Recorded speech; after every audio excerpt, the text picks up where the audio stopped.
Hi. So I didn't really know what to film. It's been a while since I've ever it's like I think a month or something, and I don't know. I just kind of wanted to talk about movies and stuff because I really I know it sounds generic saying I really like movies because like everyone loves movies, but so I was on Netflix and I was just like I really enjoy scary movies. I really like The Collection, The Collector. I like terror, psychological horror movies, like anything from like Saw that's kind of like very bloody and gory to like things that you're just like, what a plot twist. Um, so I wanted to talk about Mara. It's a movie that came out, well, it just recently came out on Netflix, at least where I am from. So I kind of want to talk about the movie, explain it, what my thoughts are about the movie, and just kind of go from there. And we'll see how this video turns out. Hopefully, first, we're going to talk about the detective. Now, the detective is like a very cliche detective. It's like a stereotypical, like, mean, doesn't care about what the protagonist is saying. It's just like, the case is closed. Don't try to, like, no, I don't care. It's closed. My job is done. He yells at all the witnesses and doesn't like that Kate actually cares to investigate. Kate is the main protagonist. And he's just kind of like, whatever, like, I don't care, just blah, blah, blah, kind of like a bull, like, blindsided, and he's just, like, those stereotypical ones that you're just kind of, like, don't care for. And then Kate, which is the main protagonist, who is Olga. I do not know how to pronounce her last name, so I'm not even going to try, but she's beautiful. She's beautiful. She's beautiful. Anyways, she feels a bit of anguish and a deep connection to the case because of her own upbringing. During the case, she's first called on when a father is killed, and it's a father, a mother, and a daughter. So the father is just brutally murdered, and obviously the only one who's there is the mom, so they're kind of like, it's the mom, and the mom is saying that it's like a sleep paralysis demon, and so obviously that makes her sound insane. And she goes, since Kate is a psychologist, she goes to talk to the daughter and kind of like promise her that her mom isn't going to be, interned into a psychiatric ward if she's honest. So she tells her like, yes, I heard some noises, I saw this, blah, blah, blah. And so, unfortunately, Kate does have to, she has to intern her mother, and so the little girl is angry at her, telling her that she lied and etc. And then you find out that Kate, her own mother, committed suicide and was also in a psychiatric ward. So you kind of see why she feels more guilty and more anguish about what she had to do and what happened, etc. Kate starts experimenting sleep paralysis. She kind of sees things a little bit, but nothing out of the ordinary. Still freaks her out, but you're shown that she works a lot and then gets home, and she always drinks a cup of wine, and she kind of sleeps pretty late, so you're just kind of like, oh, like, it's not that surprising, but then you're just kind of like, okay, because they kind of tiptoe around everything. They don't really tell you right off the bat what's happening, if it's something supernatural, if it's something that's just like a genuine murderer just running around killing people. She is in denial at first. She doesn't want to believe anything. She just wants to believe that they're insane, and you're shown from her perspective, so you're obviously these people are sleep deprived. One's like, oh, I haven't slept in a week. They take coffee pills, they, blare loud music, everything and anything to not sleep. It's presented with 4 different cases, and regardless of that, she's still not believing. She just thinks it's like collective, like, psychosis that people have. And there's this one character that because she goes to this sleep clinic to, like, it's kind of like a Alcoholic Anonymous, but for sleep deprived, sleep paralysis individuals. And so there's this one guy who he's completely, because he hasn't slept in, he says that he sleeps in intervals of 15 minutes throughout the day, and he tells this other guy that he's going to die, that there's different stages to seeing Mara, and that he's in the stage of, like, she's gonna kill him, and he burns himself in front of a church. Yeah, it's wild. So you still don't know, like I said, you still don't know, is Mara a thing? Is Mara just fake? Is Mara blah, blah, blah? You don't know. So in regards to the jump scares, they aren't tacky. They play a lot with the atmosphere and what's going on, and they kind of start building up to it. And since they don't show anything, you're just kind of like, oh my god, what's happening? You don't really know anything. and the fact that how they shoot like the scene, it does create this tension because it's going like kind of like when they do like the like if the camera is the person looking, so it's like slow, and it just kind of like freaks you out. Yeah, that's how it goes. There were a few times where it genuinely hid behind my hands. I was like, this is freaking me out. No. But unfortunately, when they do show her, spoiler, Mara is an actual demon. Yeah, there's that. So, like I said, they don't immediately show you the scary monster, ultimately making it better. But when they do show it, you're just kind of like, oh, okay. So they play on the genuine fear of sleep paralysis, of the unknown, of like this uncertainty. Is it real? Is it not real? Is it your own mental state playing like against you because you're sleep deprived? Is it like a shared psychosis? Like it's kind of like always going into back and forth, so you don't really know.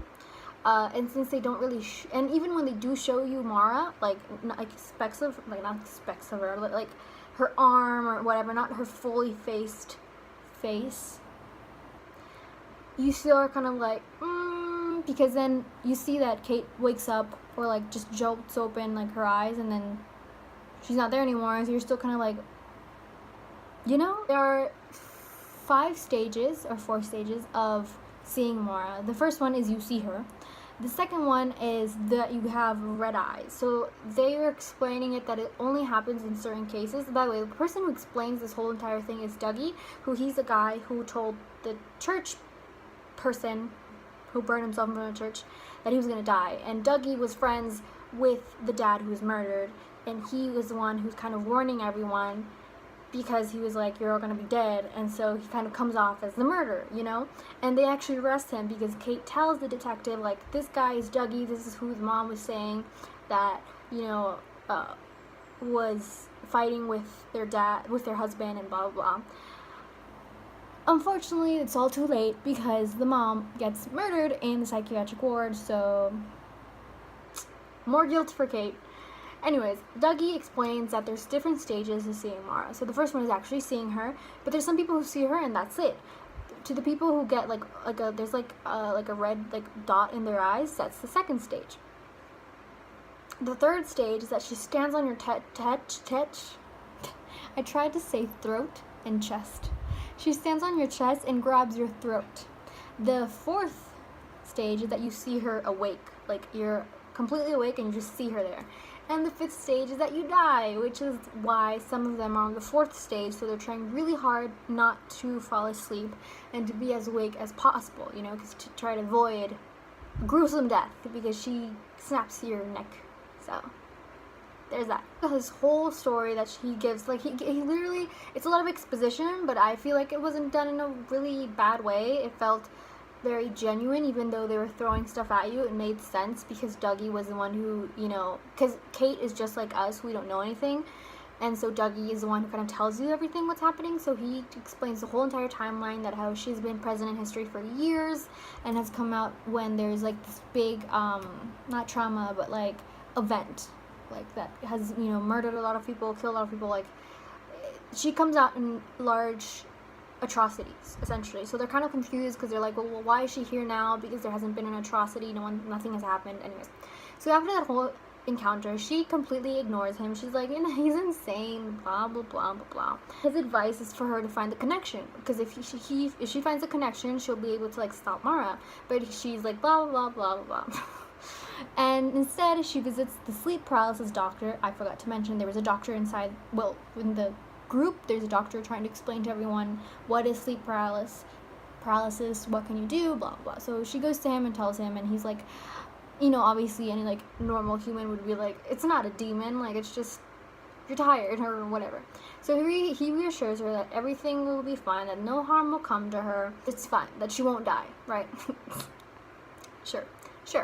So what does Mara look like? Mara is very skinny, very lanky, she's tall, she has like this, they're not clothes, they're kind of like a transparent dress type of cloth on top of her.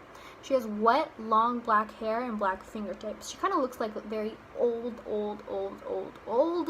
in days when kind of like when famine was going, like kind of like that. She kind of looks like the representation of famine. But like I said, she kind of, who she reminded me of Mama from the movie Mama, like that. It's hard to genuinely make. Apparently, no, because there's some movies that have made scary monsters. Well, monsters, demon, whatever. But sometimes, I don't know if it's like budget, or I don't know. Maybe sometimes it's better to use an actual person. So I spent more than 5 seconds and actually researched who played Mara. I know I'm such a great investigator. 10 out of 10. And apparently he played Mara. He has played other also creepy creatures in other movies. You can see on his IMDb, I always mess that up, page, that he's played a lot of other characters, so I do take back the whole, real person, because Mara is an actual person, like, not Mara, but, the person who plays her is an actual person, but, you know what I mean, like, I meant, like, face-wise, it was just not that, so I don't really know how they made hers. Maybe she is an actual, like, prosthetics stuff, and I don't know. Anyways, point still kind of stands in regards to other stuff, though. Person, like an actual, I don't know, but she didn't look that creepy. She just, like I said, when they revealed her, it was kind of like, it happens. So sometimes the anticipation, you're kind of like making it up in your head, and then when you're shown the product, you're just kind of like, oh. We are shown the mental state of each person, how they're going throughout the whole entire, thought I saw something, the whole entire time they're not sleeping. For example, Dougie is completely just bonkers. He is on coffee, he plays loud music, he has like a generator to make sure nothing turns off. He is literally, don't know how he's surviving. And then there's one moment where he's freaked out because he actually accidentally overslept, and because his generator just turned off, and he's freaking out because he's like, I'm going to fall asleep. He grabs his eyelid, pulls it out, and cuts it. Yeah, that happened. That was gruesome because they showed up real close. Yeah. Now, we're kind of, when Kate is explaining, when Kate is investigating everything and finally is like, I'm going to find the connection, blah, blah, blah. She finds out that Dougie was a war vet, that he explains to her that when he was at war, he accidentally killed a young woman and her child, and that haunts him till this day. So you're kind of like, okay, this is like the first case, right? I don't know why the others are being haunted, and then we find out that the little girl, the daughter of the woman who was killed in the psychiatric ward, and the daughter of the husband who was murdered, such a sad little girl. We see that she's also seeing Mara, so we're kind of like, okay, why is she seeing Mara? Why are these people seeing Mara? Like, what is the connection? We're still kind of like, what is happening? Kate is still kind of like, looking towards it. We see her go in a downward spiral, like, very quick. Like, she's just losing her mind. I said she begins investigating everything after, spoiler, well, I mean, this whole video is a spoiler, Dougie dies, okay? So, because she still doesn't, like, 100% think, I don't really know, I don't know if she's convinced or not that Mara is a thing, or maybe she is, but she just trusts the sleep paralysis doctor, and she shouldn't have, because, so she takes Dougie to the sleep paralysis doctor and tells him, like, go to sleep, we'll make sure nothing happens to you. The sleep doctor tells her, go to sleep, we'll make sure nothing, blah, blah. Unfortunately, since he goes to sleep, and there's a technician and the sleep doctor, the technician goes to smoke, and the sleep doctor is, I don't know what he's doing, and Kate also experiences sleep paralysis, and she sees Mara just walking towards her, like walking past her, and then towards Dougie, and then we just see, like, yeah, she kills Dougie, and then the sleep paralysis doctor's like, oh my god, like, oops,